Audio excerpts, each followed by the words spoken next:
This is Fredbear, as seen in Five Nights at Freddy's 4.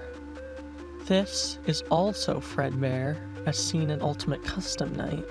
This is also Fredbear, as seen in Security Breach.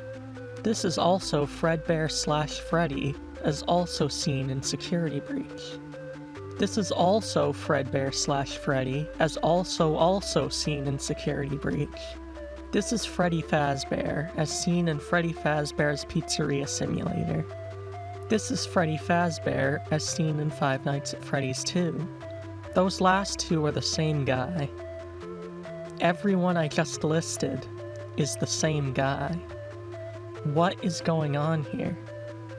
Well, I think I know. It's not a mistake. It's not an oversight. This is all completely intentional, and I can prove it with hats.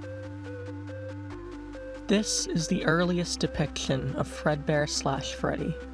It seems like his hat is probably black, but we can't tell for sure, so let's just leave this one off the table. This is the second earliest depiction of Fredbear/Freddy, according to the Ruined DLC's file names. This one is clearly the same one in the posters, so this is from Fredbear's Family Diner. This is Fredbear at Fredbear's Family Diner in 1983. He's looking pretty different. How so? Just look at the hat. So, from the 1970s to 1983, we have a change in hat color. So what? Maybe his old hat fell off and they made him a new one. Well, no. Remember how Fredbear and Freddy were interchangeable in the 1970s? That's not the case anymore. In the 1983 TV series Fredbear and Friends, we can see Fredbear and Freddy coexisting. They're two separate characters now. The question remains, why? Well, I'll tell you. Remember these two from Five Nights 2 and Pizzeria Simulator? These are the same version from Security Breach, as seen by the black hat, and these two are specifically from the location where Charlotte Emily was murdered. In the book The Silver Eyes, we learn that Charlotte was murdered in October of 1982 at Fredbear's Family Diner. 1982, huh?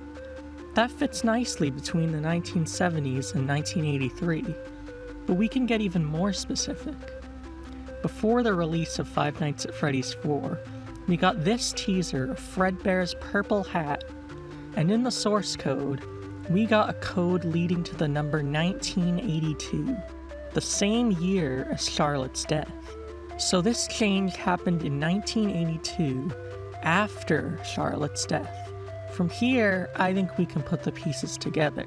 Henry shuttered the doors to Fredbear's after Charlie's death, as told in the novel, and started working on Freddy Fazbear's Pizza. But William, what with his obsession with Spring Bonnie and his close proximity to the location, wasn't gonna let go yet. He reopened the location with his own modified animatronics, as seen on his breaker room map where he marks his animatronics. And he gave the new Fredbear his favorite color, purple. That's it. Everything fits perfectly. The history of Fredbear is solved. Nothing is left to... Oh, right. The fourth closet. Well, you know what? The Freddy Files backs up the 1982 date for Charlie's death, so whatever. Maybe they found her body in 1983. Just, forget that one detail, okay? Okay.